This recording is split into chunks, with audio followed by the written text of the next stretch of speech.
ଆଜିର ପ୍ରସଙ୍ଗ ହେପାଟାଇଟିସ୍ ସଚେତନତା ହିଁ ପ୍ରତିରୋଧର ମୂଳମନ୍ତ୍ର। ଆଲେଖ୍ୟ ଆଞ୍ଚଳିକ ସମ୍ବାଦ ବିଭାଗ ଉପସ୍ଥାପନାରେ ମୁଁ ମହେଶ୍ୱର ସାହୁ। ହେପାଟାଇଟିସ୍ ରୋଗର କାରଣ ନିରାକରଣ ଏବଂ ଏ ସମ୍ପର୍କରେ ସଚେତନତା ବୃଦ୍ଧି ଲକ୍ଷ୍ୟ ନେଇ ଆଜି ବିଶ୍ୱ ହେପାଟାଇଟିସ୍ ଦିବସ ପାଳିତ ହୋଇଛି। ଯକୃତଜନିତ ରୋଗର କାରଣ ହେପାଟାଇଟିସ୍ ସଂକ୍ରମଣରୁ ହୋଇଥାଏ। ହେପାଟାଇଟିସ୍ ବି ଜୀବାଣୁର ଆବିଷ୍କାରକ ଡକ୍ଟର ବାରୁଚ ବ୍ଲମବର୍ଗଙ୍କ ଜନ୍ମଦିନ ଜୁଲାଇ 28 ତାରିଖକୁ ସ୍ମରଣ କରି ପ୍ରତିବର୍ଷ ଏହି ଦିବସ ପାଳିତ ହୋଇଥାଏ। 1967 ମସିହାରେ ଡକ୍ଟର ବ୍ଲମବର୍ଗ ହେପାଟାଇଟିସ୍ ବି ଆବିଷ୍କାର କରିଥିଲେ। 2 ବର୍ଷ ପରେ ଏହାର ପ୍ରତିଷେଧକ ଟୀକା ମଧ୍ୟ ବିକଶିତ କରିଥିଲେ। ସଂକ୍ରମଣ ରୋଗର ଉତ୍ପତ୍ତି ପ୍ରସାର ଏବଂ ନୂତନ ଯନ୍ତ୍ରପାତି ସମ୍ବନ୍ଧୀୟ ଆବିଷ୍କାର ପାଇଁ 1976 ମସିହାରେ ଶରୀର ବିଜ୍ଞାନ ତଥା ମେଡିସିନରେ ସେ ନୋବେଲ ପୁରସ୍କାର ପାଇଥିଲେ। ଚଳିତ ବର୍ଷ ଏହି ଦିବସ ପାଳନର ବିଷୟବସ୍ତୁ ରହିଛି ହେପାଟାଇଟିସ୍ ଆସନ୍ତୁ ଏହାକୁ ପ୍ରତିହତ କରିବା।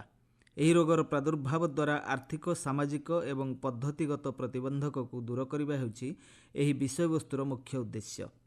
ହେପାଟାଇଟିସ୍ ଏ ବି ସି ଆଦି ବିଭିନ୍ନ ବର୍ଗରେ ଦେଖାଯାଇଥାଏ। ଦୀର୍ଘକାଳୀନ ହେପାଟାଇଟିସ୍ ବି ଏବଂ ସି ଯକୃତ କ୍ଷତି ଏବଂ କର୍କଟ ରୋଗର କାରଣ ମଧ୍ୟ ହୋଇଥାଏ। ହେପାଟାଇଟିସ୍ ରୋଗର ଆରୋଗ୍ୟ ଅସମ୍ଭବ, ତେବେ ଏଥିପାଇଁ ସଚେତନତା ଏବଂ ସକ୍ରିୟ ପଦକ୍ଷେପର ଆବଶ୍ୟକତା ରହିଛି।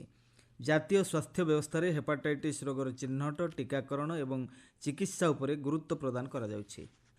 2018 ମସିହାରେ ଦେଶରେ ଜାତୀୟ ସ୍ୱାସ୍ଥ୍ୟ ମିଶନ ଅଧୀନରେ ଜାତୀୟ ଭାଇରାଲ ହେପାଟାଇଟିସ୍ ନିୟନ୍ତ୍ରଣ କାର୍ଯ୍ୟକ୍ରମ ଆରମ୍ଭ କରାଯାଇଥିଲା। 2030 ସୁଦ୍ଧା ହେପାଟାଇଟିସ୍ ସମ୍ପୂର୍ଣ୍ଣ ମୂଳୋତ୍ପାଟନକୁ ଲକ୍ଷ୍ୟ ରଖାଯାଇଛି। ଏହି କାର୍ଯ୍ୟକ୍ରମ ଅଧୀନରେ ସମ୍ଭାବ୍ୟ ରୋଗୀଙ୍କର ମାଗଣା ପରୀକ୍ଷଣ ଏବଂ ଔଷଧ ପ୍ରଦାନ ଉପରେ ଗୁରୁତ୍ୱ ଦିଆଯାଇଛି। ଏହି କାର୍ଯ୍ୟକ୍ରମ ଅଧୀନରେ ମୁଖ୍ୟତଃ ହେପାଟାଇଟିସ୍ ରୋଗ ସମ୍ପର୍କରେ ସଚେତନତା ବୃଦ୍ଧି, ସାର୍ବଜନୀନ ସ୍ୱାସ୍ଥ୍ୟ ସେବାକୁ ଅଧିକ ବ୍ୟାପକ କରିବା ଏବଂ ଏ କ୍ଷେତ୍ରରେ କାର୍ଯ୍ୟ କରୁଥିବା ସମସ୍ତ ଅଂଶୀଦାରଙ୍କ ମଧ୍ୟରେ ସମନ୍ୱୟ ରକ୍ଷା କରାଯାଇ ରୋଗ ପ୍ରତିରୋଧକ, ପ୍ରୋତ୍ସାହନମୂଳକ ଏବଂ ଚିକିତ୍ସା ପ୍ରଦାନର ଲକ୍ଷ୍ୟ ରଖାଯାଇଛି।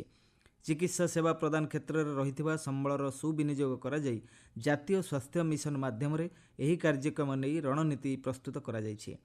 ଜିଲ୍ଲା ତଥା ରାଜ୍ୟ ସ୍ତରରେ ରହିଥିବା ସ୍ୱାସ୍ଥ୍ୟସେବା ସୁବିଧା ମାଧ୍ୟମରେ ଏହି ରୋଗର ଚିକିତ୍ସା ପାଇଁ ପଦକ୍ଷେପ ନିଆଯାଇଛି। ଜଟିଳ ମାମଲା ପରିଚାଳନା ପାଇଁ ରେଫରାଲ ୟୁନିଟ୍ ଭାବରେ ସମସ୍ତ ରାଜ୍ୟ ଓ କେନ୍ଦ୍ରଶାସିତ ଅଞ୍ଚଳଗୁଡ଼ିକରେ ମଡେଲ ଚିକିତ୍ସା କେନ୍ଦ୍ର ସ୍ଥାପନ କରାଯାଇଛି। ଏହି କେନ୍ଦ୍ରଗୁଡ଼ିକରେ ଆଧୁନିକ ଯନ୍ତ୍ରପାତି ସହିତ ଉନ୍ନତ ଚିକିତ୍ସା ସେବା ପ୍ରଦାନର ବ୍ୟବସ୍ଥା ରହିଛି। ସମଗ୍ର ଦେଶରେ ଭାଇରାଲ ହେପାଟାଇଟିସ୍ ରୋଗର ଚିହ୍ନଟ ଏବଂ ପରିଚାଳନା ପାଇଁ ବିଶେଷଜ୍ଞଙ୍କ ଦ୍ୱାରା ଜାତୀୟ ନିର୍ଦ୍ଦେଶାବଳୀ ବିକଶିତ କରାଯାଇଛି। ଏହାଦ୍ୱାରା ଗବେଷଣାଲବ୍ଧ ଜ୍ଞାନ ଏବଂ ଚିକିତ୍ସା ପ୍ରଦାନର ମାନକୀକରଣକୁ ସୁନିଶ୍ଚିତ କରାଯାଇପାରୁଛି। ଏହି ରୋଗ ସମ୍ପର୍କରେ ସୂଚନା ତଥା ସେବା ପ୍ରଦାନ ଲକ୍ଷ୍ୟ ନେଇ ଏକ ହେଲ୍ପଲାଇନ୍ ନମ୍ବର ମଧ୍ୟ ପ୍ରତିଷ୍ଠା କରାଯାଇଛି। ଏହି କାର୍ଯ୍ୟକ୍ରମ ମାଧ୍ୟମରେ ଦେଶର 1153 ଚିକିତ୍ସା କେନ୍ଦ୍ରର ଭିତ୍ତିଭୂମିକୁ ସୁଦୃଢ଼ କରାଯାଇଛି।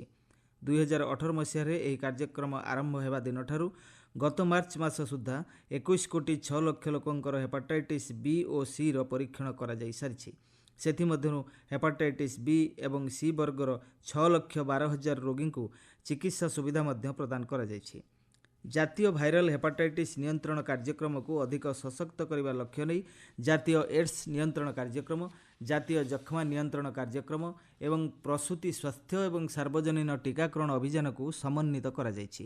ଫଳରେ ଏହି କାର୍ଯ୍ୟକ୍ରମର ପ୍ରଭାବଶାଳୀ କାର୍ଯ୍ୟାନ୍ୱୟନ ଏବଂ ଆର୍ଥିକ ପରିଚାଳନା ସୁନିଶ୍ଚିତ ହୋଇପାରିଛି। ତୃଣମୂଳ ସ୍ତରରେ ଏଭଳି ରୋଗୀଙ୍କୁ ସ୍ୱାସ୍ଥ୍ୟସେବା ପ୍ରଦାନ ଅଧିକ ସୁବ୍ୟବସ୍ଥିତ ହୋଇପାରିଛି। ଏକ ଆକଳନ ଅନୁଯାୟୀ ସମଗ୍ର ବିଶ୍ୱରେ 30 କୋଟିରୁ ଅଧିକ ଲୋକ ହେପାଟାଇଟିସ୍ ରୋଗ ଦ୍ୱାରା ପ୍ରଭାବିତ ହୋଇଥାନ୍ତି ଏବଂ ପ୍ରତିବର୍ଷ 10 ଲକ୍ଷରୁ ଅଧିକ ଲୋକଙ୍କର ଏହି ରୋଗରେ ମୃତ୍ୟୁ ହୋଇଥାଏ। ପ୍ରଭାବଶାଳୀ ବ୍ୟବସ୍ଥା ସତ୍ତ୍ୱେ ସଚେତନତା ଏବଂ ସକ୍ରିୟ ପଦକ୍ଷେପର ଅଭାବ ଯୋଗୁଁ ହେପାଟାଇଟିସ୍ ରୋଗୀଙ୍କ ମୃତ୍ୟୁ ସଂଖ୍ୟା ବୃଦ୍ଧି ପାଉଥିବା ଏହି ଆକଳନରୁ ଜଣାପଡ଼ିଛି। ସମନ୍ୱିତ ରୋଗ ନିୟନ୍ତ୍ରଣ ଏବଂ ନିବାରଣ କେନ୍ଦ୍ର ମାଧ୍ୟମରେ ବିଶ୍ୱସ୍ତରରେ ହେପାଟାଇଟିସ୍ ରୋଗର ଚିହ୍ନଟ ତଥା ନିୟନ୍ତ୍ରଣ ଉପରେ ପଦକ୍ଷେପ ଗ୍ରହଣ କରାଯାଉଛି। ବିଶ୍ୱସ୍ତରରେ ହେପାଟାଇଟିସ୍ ରୋଗ ସମ୍ପର୍କିତ ସଚେତନତା ବୃଦ୍ଧି ତଥା ରୋଗ ନିୟନ୍ତ୍ରଣ ପ୍ରୟାସରେ ଏହି କେନ୍ଦ୍ରର ଗୁରୁତ୍ୱପୂର୍ଣ୍ଣ ଭୂମିକା ରହିଛି। ହେପାଟାଇଟିସ୍ ରୋଗର ଆରୋଗ୍ୟ ଅସମ୍ଭବ, ତେବେ ଏଥିପାଇଁ ଆମେ ସଚେତନ ହେବା ସହ ଏ ଦିଗରେ ସକ୍ରିୟ ପଦକ୍ଷେପ ଗ୍ରହଣ କରିବାର ଆବଶ୍ୟକତା ରହିଛି। ସମୟୋପଯୋଗୀ ପରୀକ୍ଷଣ ଏବଂ ଚିକିତ୍ସା ଦ୍ୱାରା ଏହାକୁ ପ୍ରତିହତ କରାଯାଇପାରିବ।